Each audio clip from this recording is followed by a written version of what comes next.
All right, guys, I'm back. Let me change the light.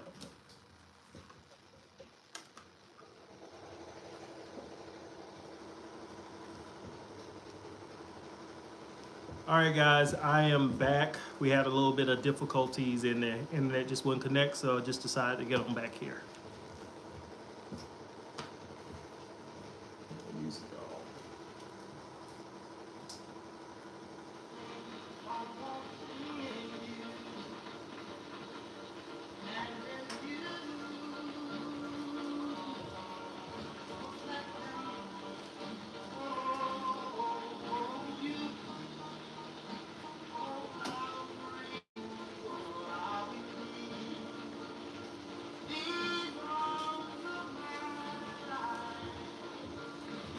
How you doing? All right, let's see here.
All right, so this right here is our philodendron red emerald. What I'm actually going to do with this is I need to put one more tie right here to ensure that these nodes that are on here, the back of your plants, do you all know what nodes are? Nodes, they come from the plant. They're starting to grow up on the vine, and you can start a whole new plant from it. Now, you can cut and place them directly in water for most of your plants, or you can put them in your moss. So I grow mine on moss poles, so that way when they become mature enough, they'll be able to grow inside this moss if you keep them moist. And then I'll be able to cut from here and place directly into a plant because it already will have its root system. I'm gonna bring you in a little closer so you can see what I'm talking about.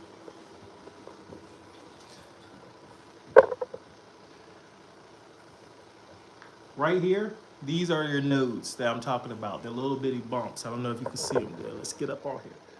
Right here. Those are nodes. That's what we want to make sure go into the soil or go into your moss that's right here. So I'm gonna get a zip tie and tie that up around there. Let's see here.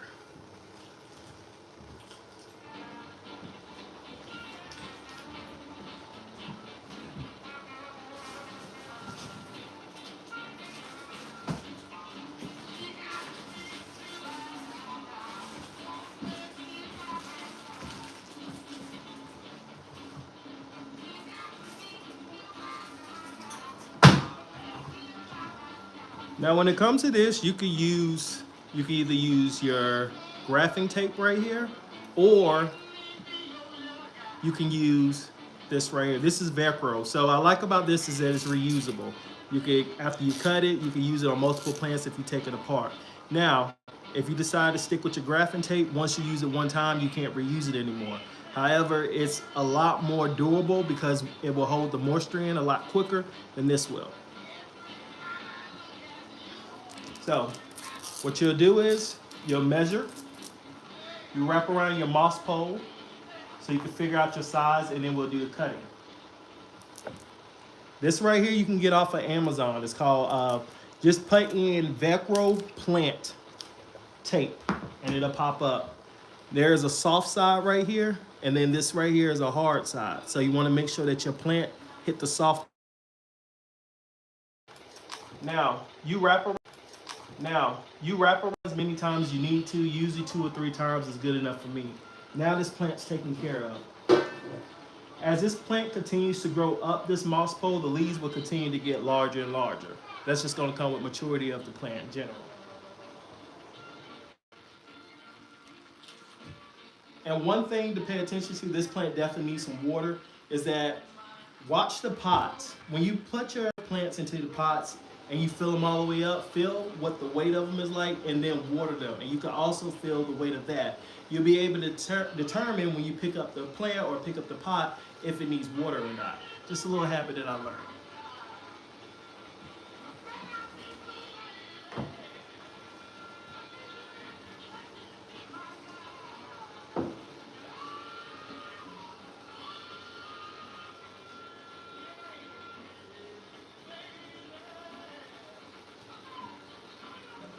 Now, these are the new grow lights that I've talked about, or I'm going to talk about this week. Still love avocados? Me too. All right. So right here, these are grow lights. So this is a 10 head grow light. So how you get the head, this right here is what we call the head. And each one of these represent a head. So if it was only 6 on here, you would do a 6 head. If it was 5, it would be called a 5 head. Now, how many heads do you need? That's up to you. It depends on how many plants you have. Now, the more heads you have on your grow light doesn't necessarily mean the more light that your plant is getting. It just means you're able to point this light in many different, or just different directions, okay?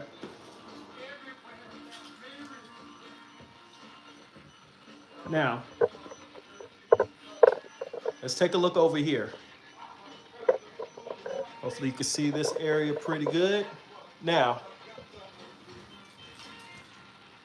over here by the window, all these plants right here are considered bright. Sorry, I don't want to move that because I don't want to forget where to move it back. So let's move this right here.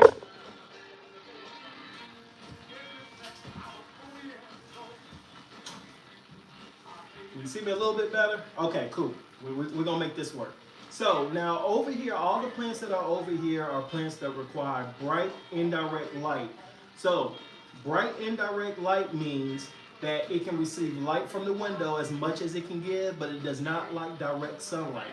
Now, I will tell you this, if you have a pothos, a philodendron, a monstera, and even a Hoya, I know these for sure, maybe other plants could do the same, but if they receive a little bit of direct sunlight, they will be okay. Not for hours, but if it's just for like 20, 30 minutes as the sun is rising up and it hits it, or if the sun is going,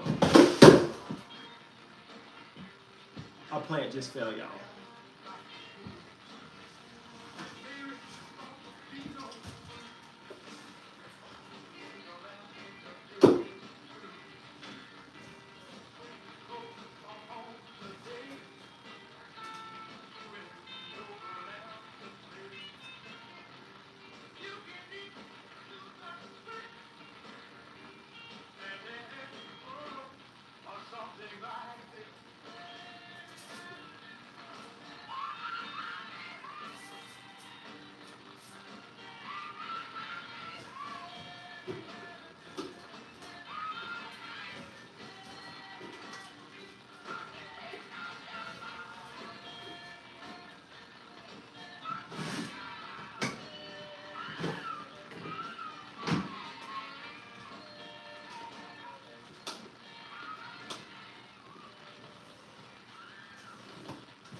All right, guys, remember the plant that I was just holding up?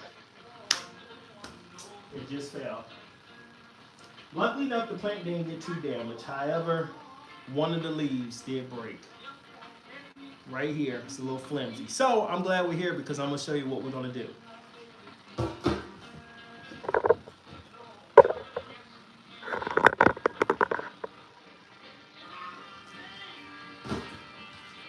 Since this plant fell, what we're gonna do is, and it's snapped right here, let's see if there's any saving to it.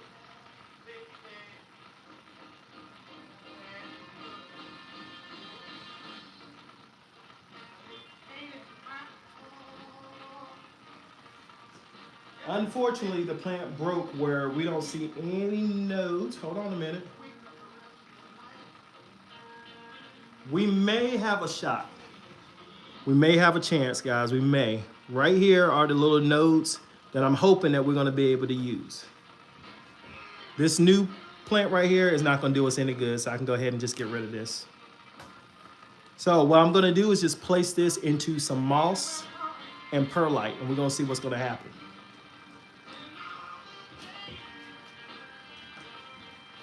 Now I'm going to go ahead and cut this plant right here to allow a new growth point. It's going to come from this plant. I don't know exactly which direction, either here or on this side, most likely over here.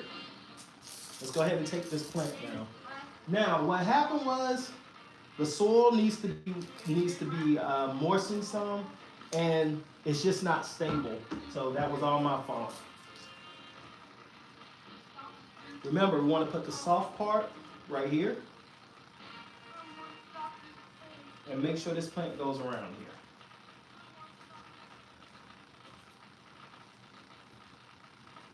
And there we go. We have it there. Now, since I have it here, I'm going to go ahead and give it some water and make sure that it's in a stable nesting. Okay.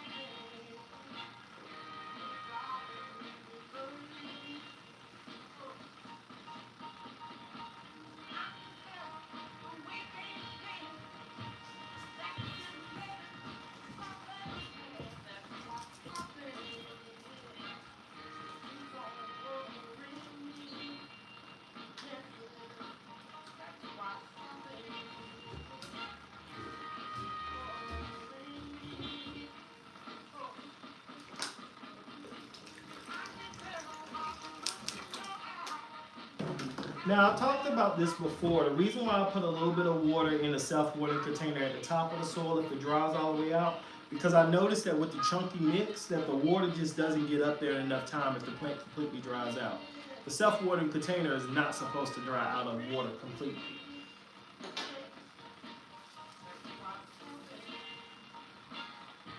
Right, so we're good to go now.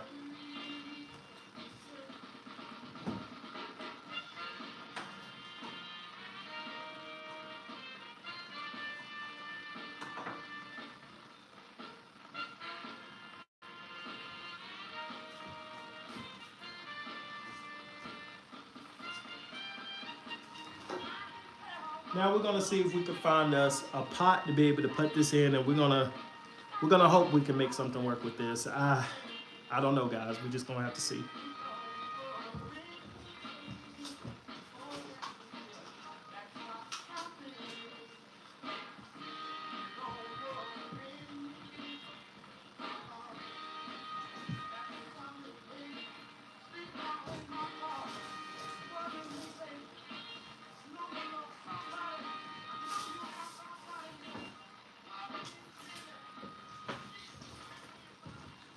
I think the easiest way to propagate a plant to almost guaranteed is going to be your perlite and your moss, okay? So, you see me talk about this before several times. This right here is considered a size 3 perlite. It's pretty large perlite.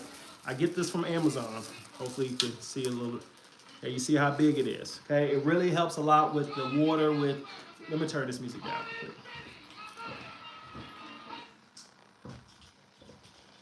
The moss The moss in combination with the perlite really helps a lot with getting these plants to grow healthy when they're snipped, cut, or doing any type of propagating. So what you do is you just place the plant stem inside of here like this, and you want to make sure that it's enough support around here. And that's why I like to use perlite, because perlite is going to allow me to be able to put water in here, and it's going to drain from the top to the bottom and not hold any water around the stem, so we don't have to worry about any type of rot. Now, you see how stable that is? This is in a good spot right here. So what I'm gonna do is put some water in here at the top to allow it to drain at the bottom, and I won't have to worry about giving this plant any more water probably for the next 2 or 3 days. Now, I'm also gonna place this plant in my bathroom because I know for a fact I'm gonna pay attention to it every single day because I'm gonna have to see it. And I do have a window in my bathroom, okay? So let me get some water so we can water this so I can show you how to do this.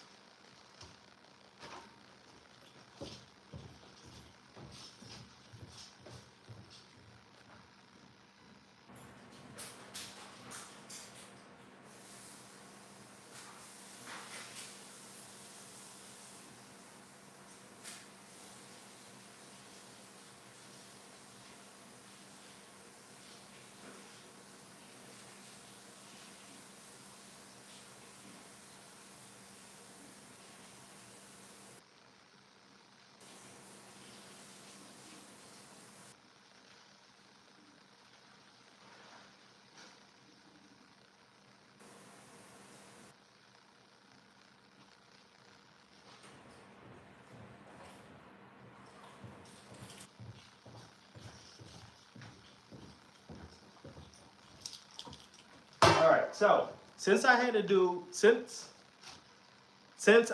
having to do more of a propagation, more like what we're going to use is some Super Thrive. You see me use that little bitty bottle before, right? Let me grab it.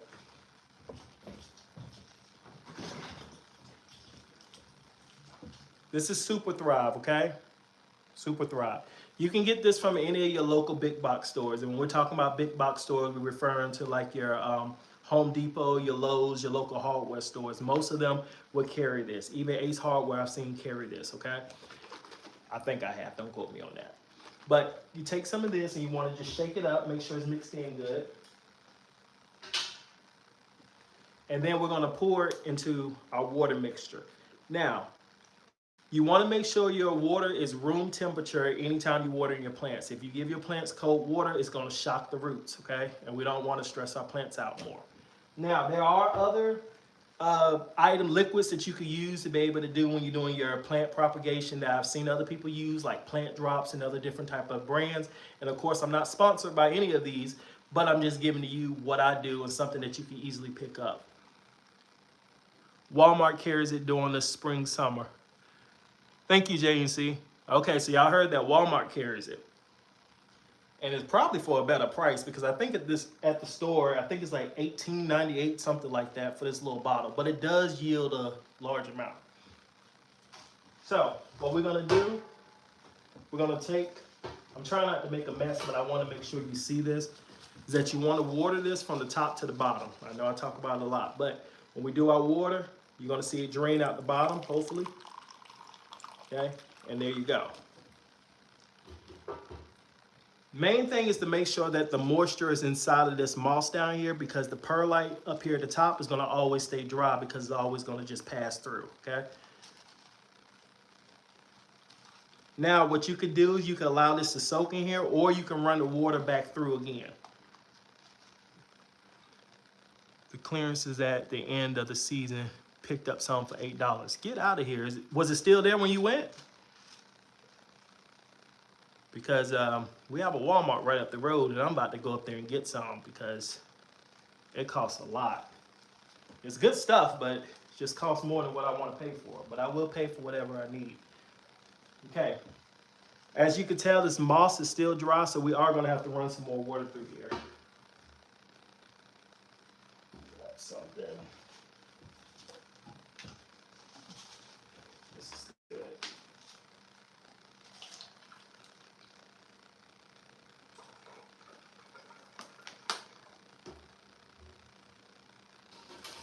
Ooh. I'm making a mess over here, guys. Still got some drainage. All right, and this is what we're gonna roll with right here. Now this is gonna last in here for about 2 or 3 days. In store only. I will check it out. Thank you for that. You know, I was just telling my wife the other day that the holidays now, they just get so fast forward now. We went straight from, in July is Christmas stuff out. There's no more fall, there's no more anything. I mean, it's they might as well just keep all the holiday stuff out all year round when you think of it, the way they're doing it. But what plants do I have? Well, I'm glad you asked. You know, that's the question that every plant parent wants to know. Like, oh, you want to know? All right. So I mainly collect a lot of philodendrons, monsteras, pothos, and I have a Hoya and a few, but let's go around. I'll show you a few. Let me see. Let's turn the camera around. All right, so here we go. So over here, I've talked about it a couple of times before. I don't know if you ever watched any of the videos or so, but this right here cabinet has a lot of mealy bugs going on. I'm actively treating them right now, so I keep them quarantined. You wouldn't know any of these had mealy bugs, so just because your plant is sick, it doesn't mean it has to look like it's dying, okay? But I would be crazy to take one of these plants and put it amongst the room because, hey, the rest of the plants are going to get affected. So right here, what I have is a Scindapsus. This is a Scindapsus exotica. The leaves get to be pretty huge, as you can tell. This one right here I've had for about 2 years. I have done 2 cuttings. Actually, I'm sorry, I've had longer than 2 years. I've had this one probably for about 4 years. Right here is a Philodendron Moonlight. This right here is my Philodendron Green Goddess, and you all are going to start seeing the grow lights are going to start turning on. They are automatic timers, and I keep these on now since we are going into like the fall and the winter months. I'm keeping them on for, let me not tell you no story. As you can tell, they're on 8 hours right now. And I'm sorry that my fingernails are dirty. I did some repotting and I need to cut my nails. Now, there are different timer sets that go on depending on the brand. As you can tell, this one right here has a 4, 8, 12. This one right here has a 5, 10, 15. You choose whatever you need. It just really does depend on you. So this right here is our Philodendron Green Goddess. And it's actually a sports variegation because it has this little off color here. Don't ask me what that means. All I know is that everybody says it's cool, so I think I have a cool plant. Over here is our Philodendron Green Nuclear Congo. This is one that I bought off of an auction. I didn't even know I wanted it until I saw it, and now I have it. Now, back here are 2 philodendrons, white knights. One is considered a Japanese white knight, and one is a regular white knight. Now, let me make sure I tell you the correct difference between the two because there is a noticeable difference. I believe it comes with, one of them have red that shoots through the veins, guys, with the stem. We will have to circle back around on here because I don't want to just tell you something to tell you something because I would hate for somebody to do that to me. So we'll circle back around there. But over here, if you're into trailing plants, I would definitely suggest that you start off with some Brazils right here. This is a silver splash Brazil, and they call it a silver splash, silver stripe, sorry, because of just the stripe that passes through here. Although, when you get plants from stores, you sometimes don't know because all of them are mixed in at some point. So right here is another Scindapsus. Up here at the very top, that's a neon, Philodendron Brazil, and that's another neon right there. Now, when we get over here, I don't know if you all are into like the big leaf plants, but if so, definitely highly recommend you get a Philodendron gloriousum. They are absolutely beautiful. I bought this one about maybe 6 weeks to 2 months ago, and I've had these ones back here, which I hope that they learn get a little bit of learn growth from these right here. There's been kind of a struggle with these, just kind of learning what they need and what they don't, because every plant is different. And you could buy 2 plants from the same exact store, the same exact price, same size, the same genetics, and you still get different outcomes, okay? Because maybe I shouldn't have said genetics because that's the reason, genetics. Now, I did a repot over here on the Philodendron Brazil. It's not alarming or shocking when you have your plants that start to turn brown or you lose a little bit when you do a repot. Don't give up. It just is trying to adjust, okay? It'll be all right. Now, speaking of all right, but it's not going to be all right, I have to get this philodendron over here, which is my royal queen. I need to get that one some water. You can tell when a plant does need water, though, based off of the leaves. They start to curl a little bit. Wow, I need that one. Mine's keep on putting out a new leaf and one down at the same time. There could be a little bit of water or humidity, and I struggle a lot with watering my plants. That's why I moved the majority of my plants into like self-watering containers. That really did help me a lot. So like down here, because I got tired of my plants drying out. Every time I get a new leaf, one dies and my plants would just never size up. And mine was watering. I talked about it a couple of times that I never was a person who overwatered my plants. I just underwatered my plants. And it does the same thing. They both ultimately die, whether you overwater or underwater. One isn't more better than the other. Okay, right here, this is my pride and joy. This is my majestic right here. I bought her right here. This was the size she was at. It just had 2 leaves on here. And as you could tell, she definitely took off. And I've had this plant for about 7 months. So it's a fast grower if you ask me. Right here is my philodendron orange marmalade. I talked about this one too. It's a very nice plant. I just don't know what to do with it. I don't know if I want it to grow all the way up, if I just want to leave it short and cut, because the leaves, I don't know. I'll let you fill in your own feel for that. Now, a plant that really surprised me is the Florida green. They are really beautiful, and I saw it, and of course I bought one, and it wasn't this size, but I don't know what I was expecting to get from this plant. But after I bought it, I set it to the side. It looked like it wanted to die, so I was like, I'll just let it figure it out, and then I moved it. And that's another thing, guys, is your plants, move them to an area where they can thrive and they can actually survive at. Sometimes you're not doing anything wrong with the watering or with feeding your plant or fertilizing or even giving them light. Or where they're located at. The main thing is light. Plants need a lot of light. I don't care what plant it is, it needs that light, okay? Now, another plant that I don't talk a whole lot about over here is my midridians. These are known as the Spider-Man plants. Still, I don't know why they call them that, but that's where we're at. This is my Monstera Los Teos, and this is probably my most problematic plant, but it wouldn't be a plant room if I didn't have a plant that didn't have problems.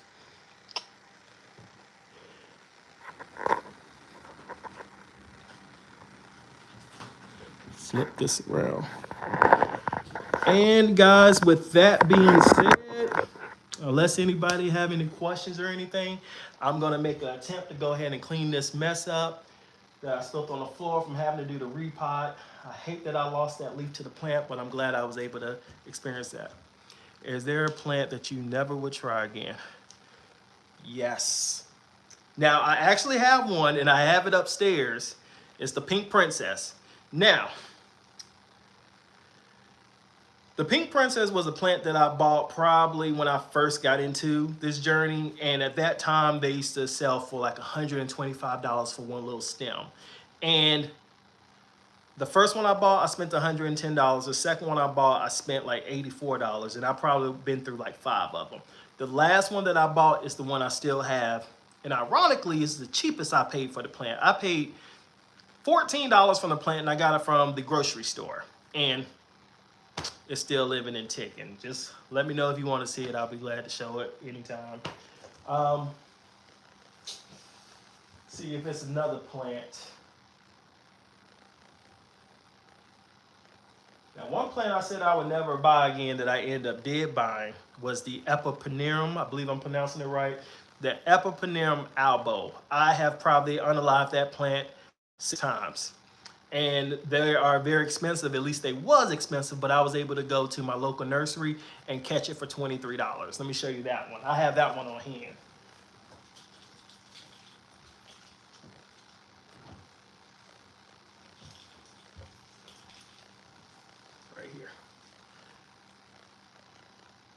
They are so beautiful. They just don't like me, but I love them so much. What's my oldest plant? Ooh, that's a good question. Let's see here. Probably would be my royal queen over there. That's the dark leaf plant that I have to give some water to, and my green goddess. So this one's my green goddess. When I bought her, she was all the way down here, and this was like the largest leaf size right here. I don't know if you can see that.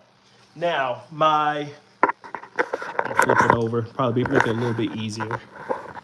So yeah, this was like the largest size of the leaf. And at that point in time, maybe that leaf was there, I don't even know. But of course, I have taken cuttings from this plant at least 4 times, and it just grows. She's so easy going. Now, my Royal Queen over there, she's probably one of my oldest. I've had her for 4 years. And my Scadapsis I've had for about 4 years. And I actually have one that I don't talk about a lot. Well, you haven't seen. Because I also have plants in my living room too, guys, okay? My Signonium right here. This is my white butterfly Signonium. Now, she is definitely one of my oldest as well.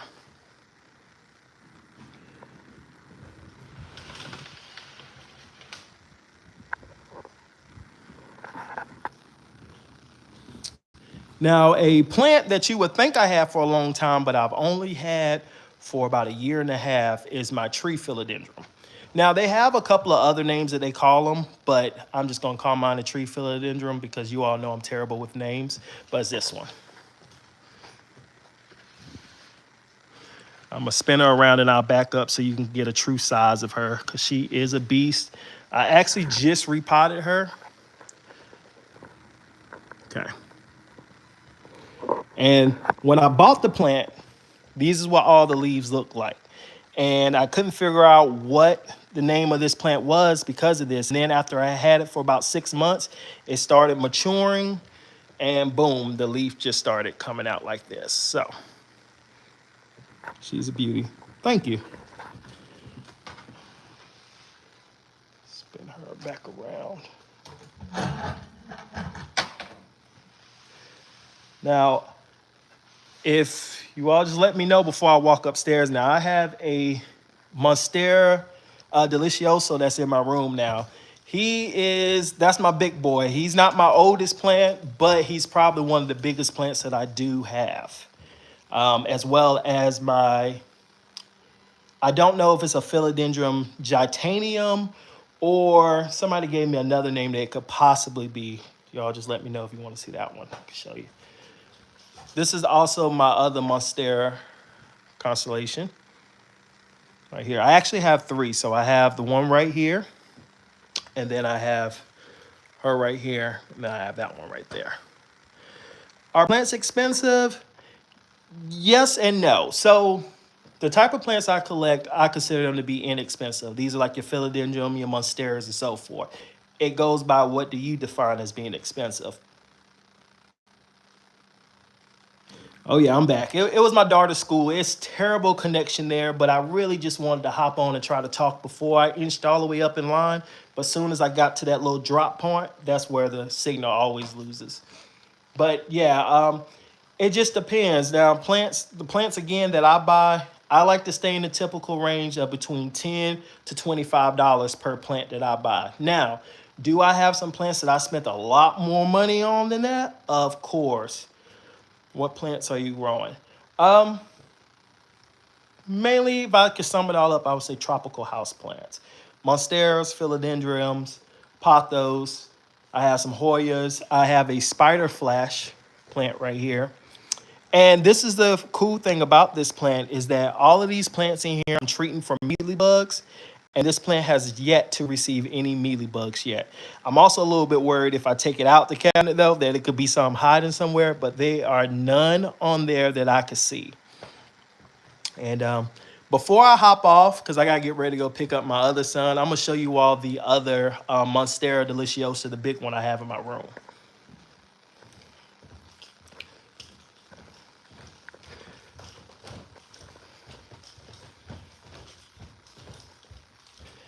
And I am a huge, oh, thank you.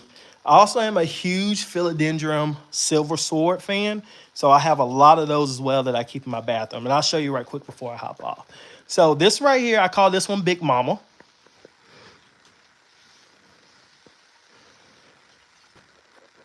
Okay.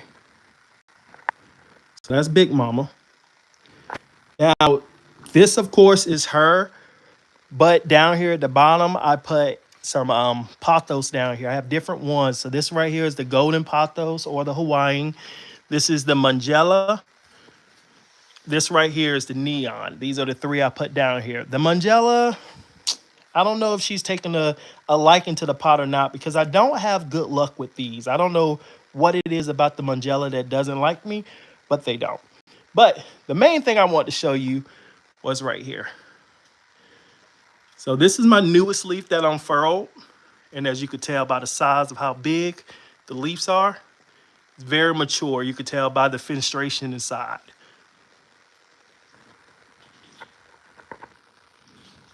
Okay.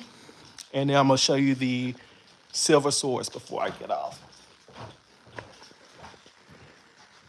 So these are all my philodendron silver swords. This is my oldest. And that one right there is my youngest. Peace lily, which I tell people they are not an easygoing plant. I don't know why they put easy on there, but they're not. And this right here is one of my most recent. This is called a Vietnamese something. I have to get you the correct name of it, but this is like the first time I ever experimented with getting a plant outside of my norm. But anyway, guys, I need to get ready to get off of here. I will definitely do some more lives. Oh, I almost forgot this. This is one I brought from outside. Don't worry about that yellow leaf. We're going to have to cut it. I believe it's just adapting from outside. But anyway, yeah, I hope y'all have a great day. And till next time, see you later.